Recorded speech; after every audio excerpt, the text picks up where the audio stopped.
تشبیہ کی تعریف ہم نے پیچھے پڑھی، اس کی شاعری کی مثالیں دیکھیں، ان کی سادہ مثالیں ہم نے دیکھیں، پھر ہم نے تشبیہ کے 5 ارکان پڑھے، مشبہ، مشبہ بہی، وجہ شبہ، حروف تشبیہ، غرض تشبیہ۔ اب ہم تشبیہ کی اقسام کو یہاں پر دیکھیں۔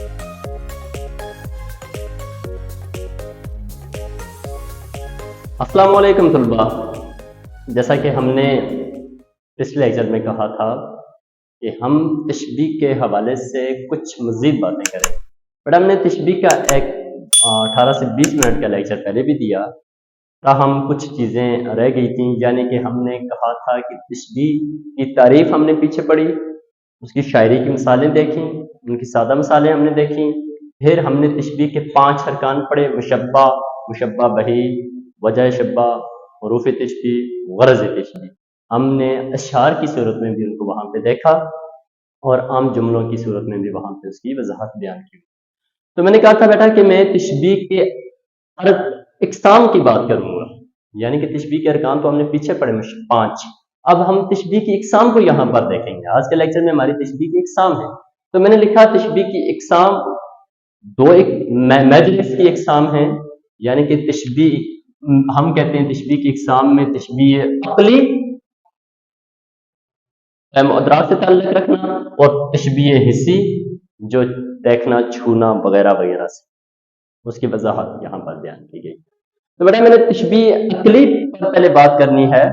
تشبیہ عقلی میں نے یہاں پر لکھا کہ ایسی تشبیہ جس کا تعلق فہم و ادراک اور عقل سے ہو۔ اب بیٹا یہاں پر یاد رکھنا، میں نے سیدھا تشبیہ عقلی کی تعریف لکھ کر، اور پہلے ہم یہاں پر دیکھتے ہیں تشبیہ عقلی کی میں نے آگے اقسام لکھی ہوئی ہیں۔ بیٹا پھر سن لینا، تشبیہ کی 2 اقسام ہیں میجر، تشبیہ عقلی اور تشبیہ حسی۔ تشبیہ عقلی کی ہم نے پہلے یہاں پر بات کرنی ہے اور اس کے بعد تشبیہ حسی کی طرف آئیں گے۔ بورڈ کے پیپر کے نقطہ نظر سے ہم دیکھیں تو بچوں یاد رکھنا، تشبیہ عقلی سے صرف ایک جو تشبیہ تشابہ ہے، اس میں نے دیکھا 2 بار مختلف بورڈ سے آبجیکٹو آیا ہوا تھا۔ ایک میں پوچھا ہوا تھا اس چشمے کا پانی اس چشمے کی طرح ہے، یعنی کہ تشبیہ تشابہ کو 2 بار میں نے دیکھا ہے پیپر میں پوچھا گیا تھا، اور دوسرا پیپر نہیں پوچھا جاتا۔ تو بیٹا میں تشبیہ عقلی کی طرف آتا ہوں، اس کی میں نے اقسام رکھی تشبیہ تشابہ۔ نمبر 1 تشبیہ عقلی کی تشبیہ جو قسم ہے تشبیہ تشابہ، ایسی تشبیہ جس میں 2 غیر معروف کریکٹر ہوتے ہیں جن کا بڑا کوئی پہچان نہیں ہوتی۔ فار ایگزامپل میں کہہ دوں کہ اس چشمے کا پانی اس چشمے کی طرح ہے، معلوم نہیں یہ چشمہ کیسا ہے، وہ چشمہ کیسا ہے۔ اگر ہم یہ کہتے ہیں اس چشمے کا پانی آب زمزم جیسا ہے تو پھر وہ بڑا مشہور ہے، اس کی صفات کو ہمیں پتہ ہے، آب زمزم، اس چشمے کا ہم اس کے ساتھ مشترکہ کر رہے ہیں۔ لیکن بیٹا یہاں پر جو تشبیہ تشابہ ہے اس میں 2 غیر معروف کریکٹر، اتنے بڑے نام کی چیزیں نہیں ہوتی۔ ہم فار ایگزامپل میں کہتا ہوں الینا آسیہ کی طرح ہے، مجھے کیا پتا الینا کون ہے، آسیہ کون ہے، یعنی کہ اس طرح ہے۔ بیٹا پھر ہم یہ کہتے ہیں، اب باقی جو ہیں ان کے یہاں پر پیپر کے نقطہ نظر سے نہیں ہوتی، ویسے جنرل میں ان کا نہیں لیتا ہوں۔ تشبیہ تمثیل، تشبیہ قریب، تشبیہ بعید، تشبیہ واحد، تشبیہ جمع، تشبیہ مفروض۔ بیٹا تشبیہ مفصل، تشبیہ تصویہ، تشبیہ موقدہ، تشبیہ مرسل، تشبیہ ازمات، تشبیہ مقبول، تشبیہ مردود۔ حالانکہ اگر ان سب پہ بات کروں تو لمبی چوڑی باتیں بن جائیں گی۔ جس میں تشبیہ واحد ہے اس میں ایک مشبہ ہوتا ہے، ایک مشبہ بہی ہوتا ہے، کسی ایک چیز کو دوسری چیز کی مانند قرار دیتے ہیں۔ تشبیہ جمع ہے تو اس میں مشبہ ایک ہوتا ہے، مشبہ بہی زیادہ ہوتے ہیں۔ ہم نے ایک چیز کی خوبی 2-3 چیزوں کے ساتھ مانند قرار دی جاتی ہے۔ اس طرح اگر ہم بات کریں تو یہ بہت لمبی چیزیں بن جاتی ہے۔ تو ہم آ جاتے ہیں بیٹا تشبیہ حسی کی طرف، جو پیپر کا خاص نقطہ ہے، پیپر میں یہ چیز پوچھی جاتی ہے۔ بیٹا یہاں پر آپ دیکھیں تشبیہ حسی کی میں نے تعریف لکھی، ایسی تشبیہ جس کا تعلق خاص خمسہ سے ہوتا ہے، ٹچ کرنا، دیکھنا، پھر سونگھنا وغیرہ وغیرہ، میں نے یہاں پر اس کے حوالے سے بات کی۔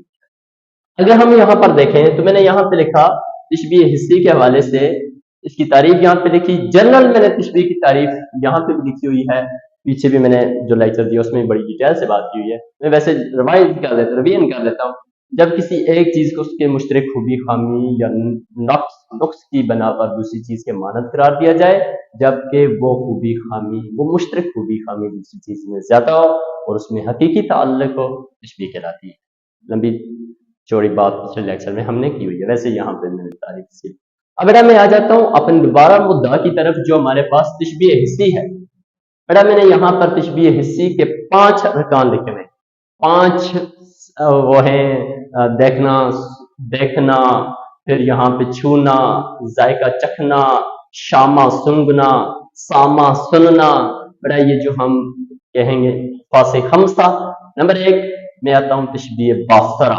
بیٹا یہ لکھا ہوا لفظ اور اپنے پاس نوٹ کرتے جائیں، چونکہ تھوڑی سی الگ سی چیزیں، ایسی تشبیہ جس کا تعلق دیکھنے سے ہو، تشبیہ باصرہ کہلاتی ہے۔ میں نے ایک شعر لکھا یہاں پر، یہ آفتاب حسن یہ عالم شباب کا، تم ہو کہ ایک پھول کھلا ہے گلاب کا۔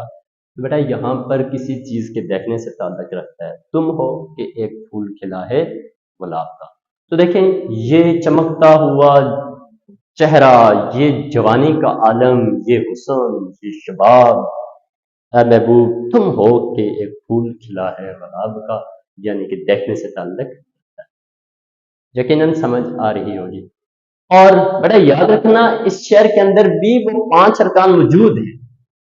پچھلے لیکچر کو آپ خوب ڈیپلی دیکھیں، غیر اس کو دیکھیں، آپ کو چیزوں کی اب اس میں مشبہ موجود ہے، مشبہ بہی بھی موجود ہے، وجہ شبہ بھی ہے، حروف تشبیہ بھی ہے، غرض تشبیہ بھی ہے، یعنی کہ اس شعر میں وہ ارکان موجود ہیں، ہم اقسام پڑھ رہے ہیں۔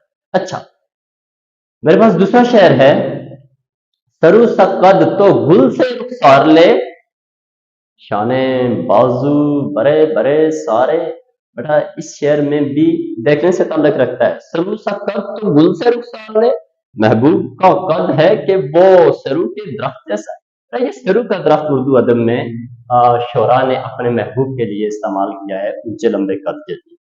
اور سرو کا قد جو ویسے سرو کا پودا جو بچوں یاد رکھنا، وہ اس طرح کا مخروطی شکل کا ایک پودا ہے، جس کا یوں اس طرح کا مخروطی شکل کا پودا ہے۔ تو اس پودے کی ہائٹ کی وجہ سے شعراء نے محبوب کے قد کو اونچا قرار دیا ہے، مانند قرار دیا ہے۔ گل سے رخسار لے، اس کا چہرہ جو ہے وہ پھول کی طرح ہے، شانے بازو بڑے بڑے ہے تعریف۔ تو بیٹا یہاں پر 2 تشبیہات ہیں، سرو سا قد یہاں تک، بیٹا یاد رکھنا قد کو سرو کے بوٹے سے تشبیہ دی ہے، یعنی کہ قد یہاں پر ہمارے پاس جو ہے مشبہ ہے، مشبہ بہی سرو ہے، ان دونوں میں اونچائی بجا شبہ، حروف تشبیہ سا ہے اور غرض تشبیہ بھی اونچا ہونا۔ پھر تو گل سے رخسار لے، بیٹا میں ارکان بتا رہا ہوں یہاں پہ بھی، رخسار ہمارے پاس مشبہ ہے جس میں لوازمات کم ہوتے ہیں، گل میں رخسار کو ہم نے گل کے مانند قرار دیا۔ بیٹا یہاں پر گل ہمارے پاس مشبہ بہی ہے، وجہ شبہ نازکی یا خوبصورتی ہے، سے حروف تشبیہ ہے، اور غرض تشبیہ بھی۔ غرض تشبیہ اور وجہ شبہ جو ہوتے ہیں بیٹا ان کو آپ نے دیکھنا ہوتا ہے، جو مشبہ بہی ہوتے ہیں جو مشبہ بہی ہوتے ہیں اس میں وہ خوبی کو دیکھنا پڑتا ہے، ٹھیک ہے۔ میں لیکچر میں پچھلے میں یہ بات کی ہوئی ہے۔ بیٹا جو دوسرا میرے پاس آ جاتا ہے تشبیہ حسی کا جو دوسرا رکن ہے، اس میں ہم کہتے ہیں تشبیہ لامسہ۔ ان کی ترتیب چینج ہو سکتی ہے، کوئی یہ اسپیسیفک انا آتینا کل کوثر نہیں ہے، یہ ہم لفظوں کو آگے پیچھے کر سکتے ہیں۔ تو بیٹا یہاں پر تشبیہ لامسہ ہے، ایسی تشبیہ جس کا تعلق چھونے سے ہو، ٹچ کرنے سے ہو۔ اور اس میں کیا ہے کہ ہم دیکھتے ہیں، کیا کہوں، اس کے جلد کی صفائی، اس کے جلد کی صفائی جیسے دودھ پر ہو ملائی، ملائی نرمی، نرمی کو ظاہر کرتی ہے، چھونے سے تعلق رکھتی ہے۔ وہ ایک شعر ہے بڑا مشہور، نازکی اس کے لب کی کیا کہیے، پنکھڑی گلاب کی سی ہے۔ تو بیٹا لبوں کی نزاکت، نازکی، چھونے سے تعلق رکھتی ہے۔ پھر میں نے یہاں پہ ایک شعر لکھا، ہو ہلکا یاراں تو بریشم کی طرح نرم، یہ دیکھیں، ہو ہلکا یاراں تو بریشم کی طرح نرم، رز میں حق باطل ہو تو فلان ہے مومن۔ 2 تشبیہ ہیں اس میں، 2 تشبیہ ہیں، اور اس کے ارکان بھی 5 ارکان آپ تلاش کر سکتے ہیں. مشبہ کیسے ہو ہلکا ہے یاراں تو بریشم کی طرح نر. بیٹا میں اس کا خلاصہ اور مفہوم آپ کے سامنے رکھتا ہوں. ایک مومن جو ہوتا ہے، ایک اللہ والا جو ہوتا ہے، جب وہ مومن لوگوں میں، خدا والے لوگوں میں یا اللہ والے لوگوں میں ہوتا ہے تو وہ بہت نرم ہوتا ہے. کلمہ گو میں وہ بہت نرم ہوتا ہے، ریشم کی طرح، یعنی کہ بہت اپنے آپ کو وہ مٹا کے رکھتا ہے. اور جب وہی مومن کفر کے سامنے کھڑا ہوتا ہے تو فلان بن جاتا ہے، اس کو پھر کوئی تلوار یا کوئی گولی بھی کاٹ نہیں سکتی. تو یہاں رز میں حق و باطل ہو، دوسرے میں دیکھیں میدان جنگ ہو، کفر کے خلاف جنگ ہو تو وہ فولاد بن جاتا ہے، پھر اس کو کوئی چیز کاٹ نہیں سکتی. اچھا، تو یہ بھی چھونے، سختی اور نرمی چھونے سے تعلق رکھتی ہے. یعنی سخت وہ فولاد کی طرح ہے، نرم ریشم کی طرح ہے. تو بیٹا لامسا چھونے سے تعلق. امید ہے سمجھ آ رہی ہوگی. آ جاتے ہیں ذائقہ پر. نمبر 3، تشبیہ حسی کی جو تیسری قسم ہے، ہم یہاں پہ لکھ دیتے ہیں تشبیہ ذائقہ. ایسی تشبیہ جس کا تعلق چکھنے سے ہو. جھوٹی شراب اپنی مرتے دم کو دے دے، یہ آب تلخ شربت کندو نبات ہے. اب بیٹا یہاں پر پہلے ہم دیکھیں شراب، اس کا بھی ایک ذائقہ ہے. پھر آب تلخ کڑوا پانی، لیکن اس کا بھی ایک ذائقہ ہے، یہاں پر بھی ایک ٹیسٹ ہے. پھر شربت کا بھی ایک ٹیسٹ، قند و نبات، گڑ، شکر، چینی. بیٹا یہ میٹھی کڑوی چیزوں کا تعلق ہے، یعنی کہ ہم یہ کہہ سکتے ہیں کہ یہ ٹیسٹ سے تعلق رکھنے والی چیزیں ہیں، یہ چکھنے سے تعلق رکھتی ہیں. یہ ذائقہ ہے ان میں، تو یہ تشبیہ ذائقہ ہم یہاں پر اس کو کہیں.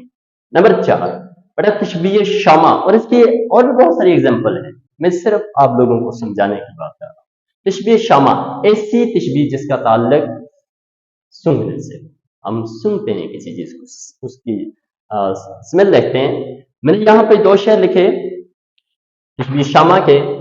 ایک شعر لکھتا ہوں، آتش غم نے دل بھنا شاید، پھر سے بو کباب کی سی ہے، میں نے صدمات میں اپنا دل بھنا ہے، اب اس طرح جیسے کہ کباب جل کر اس سے بو آ رہی ہے، اس طرح میرے دل کے پھولوں سے جل کر بو آ رہی ہے. اور اس کا سنگنے سے. اوکے، اگلا جو شعر ایسی کے حوالے سے، جس نے سونگی ہو تیری زلف سے عقار کی بو، کیا پسند آئے اسے نافائے تاتار کی بو. جس نے سونگی ہو تیری زلف سے عقار کی بو، کیا پسند آئے اسے نافائے تاتار کی بو. خلاص. اور جو شخص اے محبوب تیرے زلفوں کو سونگ لیتا ہے یا لے، وہ نافائے تاتار ہرن کی کستوری سے بھی، جو دنیا کی سب سے مہک والی چیز ہے، اس کی خوشبو بھی اس کے سامنے پھکی پڑ جائے گی، ماند پڑ جائے گی. اے محبوب جو شخص تیری زلفوں کو سونگے. اچھا بیٹا ہمارے پاس جو آخری ہے اس میں تشبیہ سامع، ایسی تشبیہ جس کا تعلق سننے سے ہو، سماعت سے، چاہے وہ سائیں کسی چیز کی آواز مانند قرار دی جائے. میں نے ایک شعر لکھا، لذت سربت کی ہو چڑیوں کے چہچوں میں چہچا، چوں چوں چراں چراں، اور چشمے کی شورشوں میں باجا سا بج رہا. تو وہ جو چشمے کی آوازیں ہیں وہ باجے کی مانند، باجے کی آواز. یہ اگر ہم بہت کہیں دور جنگل میں چلے جائیں، وہاں پہ سنسان سا سنسناہٹ ہو، تو وہاں پہ چشمے کی شورشوں کی آواز جیسا کہ باجے بج رہے ہیں، جیسا کہ پرندے چہک کر ہیں، تو بڑا اس کی مانند قرار. لگتا ہے کہ لیکچر بہت لمبا ہو گیا، اور بیٹا یہ چیزیں آپ اپنے پاس نوٹ کر لیں، اور اگر کوئی چیز ان تشبیہات میں سے آپ نے پوچھنی ہے تو وہ مجھے میسج کی صورت میں پوچھ سکتے ہیں. میں فردن آپ لوگوں کو وہاں پہ رپلائی کر دوں گا، چونکہ اگر یہاں پہ لیکچر دیا جائے تو یہ گھنٹے کا لیکچر. اوکے، اللہ حافظ.